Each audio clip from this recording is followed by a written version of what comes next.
అరణ్యాలు మాయమై వాటి స్థానంలో కాంక్రీటు అరణ్యాలు విస్తరుంటే ఏమవుతుంది? ఈ ప్రశ్నకు సమాధానం మనకు తెలుసు. ఋతువులు గతి తప్పి సమయానికి వర్షాలు కురవక కరువు పరిస్థితులు సర్వసాధారణమైపోయాయి. అంతేకాదు భూగోళం వేడెక్కుతుంది. భూగర్భ జలాలు కనిష్ట స్థాయికి పడిపోయి ఆందోళనకర పరిస్థితులు ఏర్పడుతాయి. ఈ పరిస్థితుల్లో ఏం చేయాలి? డోంట్ వర్రీ, శుభేందు శర్మ ఉండగా మీకు ఆ భయం వద్దు. ఆయన చెప్పినట్లు చేస్తే చాలు. వాతావరణం మారిపోతోంది. నగరాలు నిప్పుల కుంపట్లవుతున్నాయి. పల్లెలు చెట్టు చేమల్లేక బోసిపోతున్నాయి. ఇంకొన్నేళ్లు పోతే మనం ఇలాగే ఈ ప్రకృతిని నాశనం చేస్తూ పోతే భూమి మీద జీవనమే కష్టమంటున్నారు శాస్త్రవేత్తలు. బోలెడన్ని మొక్కలు నాటేసి భూమిని మళ్లీ పచ్చగా చేసేయాలని అందరికీ ఉంటుంది. కేంద్ర రాష్ట్ర ప్రభుత్వాలు కూడా మొక్కల పెంపకం కార్యక్రమాలు చేపట్టి వందలు వేల కోట్ల రూపాయలు ఖర్చు పెట్టి ఓ పనైపోయిందని అనుకుంటున్నాయి. అయితే ఇక్కడే అసలు సమస్య వచ్చి పడుతోంది. ఈ సంవత్సరం మొక్కలు నాటి వచ్చే సంవత్సరం పచ్చదనం కావాలనుకుంటే సాధ్యం కాని పని. సహజ సిద్ధంగా ఓ అడవి ఏర్పడాలంటే తక్కువలో తక్కువ ఓ 50 సంవత్సరాలు పడుతుంది. అంతకాలం కంటికి రెప్పలా కాపాడుకోవాలి. ఆ తర్వాత కూడా దాని విస్తరణ తగ్గిపోకుండా చూడాలి. మొక్కలు వృక్షాలై అక్కడ జీవ వైవిధ్యం తొనికిసలాడాలంటే చాలా కాలం పడుతుంది.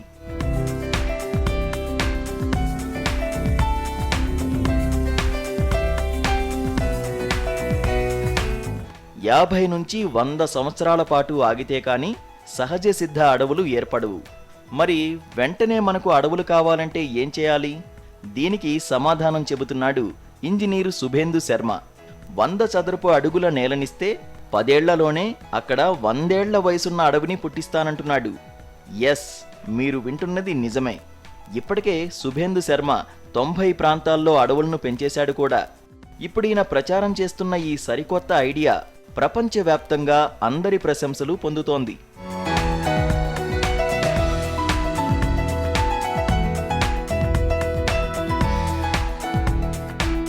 శుభేందు శర్మ అనుసరించే పద్ధతిలో 6 దశలుంటాయి.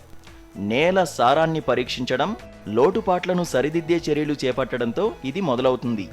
అడవిని పెంచే ప్రాంతంలోని వాతావరణాన్ని బట్టి పెంచాల్సిన మొక్కలను జాగ్రత్తగా ఎంపిక చేస్తారు. స్థానికంగా అందుబాటులో ఉన్న సేంద్రియ పదార్థాలను పునాదిగా వాడుకుంటారు. కోడి వ్యర్థాలు, కొబ్బరి పీచు, రంపపు పొట్టు, చెరకు తోట వ్యర్థాలు, ఇలా అందుబాటులో ఉన్న ఏ సేంద్రియ పదార్థమైనా ఈ పద్ధతిలో ఉపయోగపడుతుంది. 1 మీటర్ లోతు వరకు మట్టిని సారవంతంగా మార్చిన తర్వాత మొక్కలను పెంచడం మొదలు పెడతారు. కేవలం 8 నెలల కాలంలో ఆ ప్రాంతంలో సూర్యరశ్మి నేలను తాకనంత దట్టమైన అడవి సిద్ధమవుతుంది.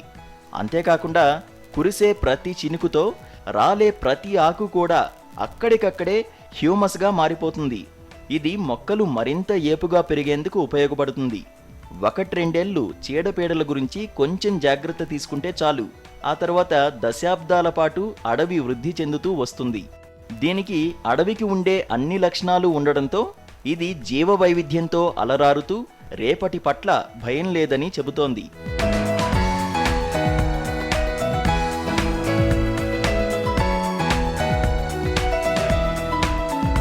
శుభేందు శర్మ ఒకప్పుడు టయోటా కార్ల కంపెనీలో ఇంజనీర్గా పనిచేసేవాడు.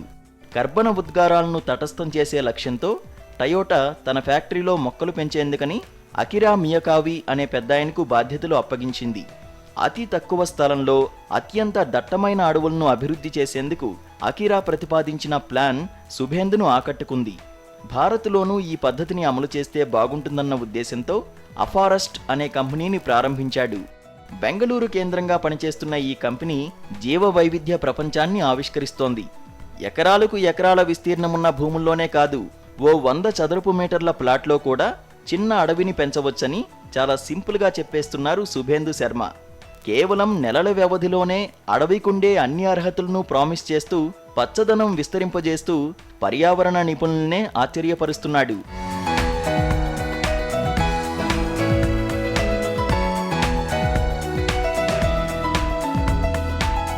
టయోటా ఫ్యాక్టరీలో కార్ల తయారీకి ఒక ప్రత్యేకత ఉంది. దీంట్లో ఒకే అసెంబ్లీ లైన్ నుంచి వేర్వేరు మోడళ్ల కార్లు తయారవుతుంటాయి. అచ్చం ఇలాంటి భావననే శుభేందు అడవుల పెంపకానికి ఉపయోగిస్తున్నాడు.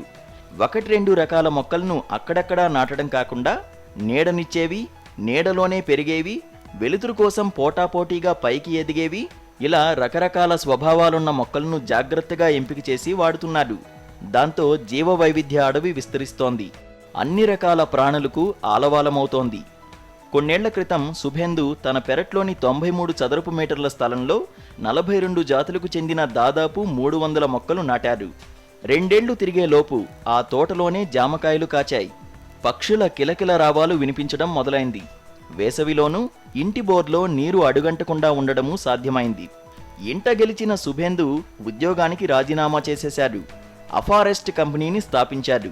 పెరట్లోనే కాదు, మీకు ఎక్కడ భూమి ఉన్నా అక్కడ ఓ మినీ అడవిని సృష్టించేందుకు సలహాలిస్తున్నాడు. ఇంటర్నెట్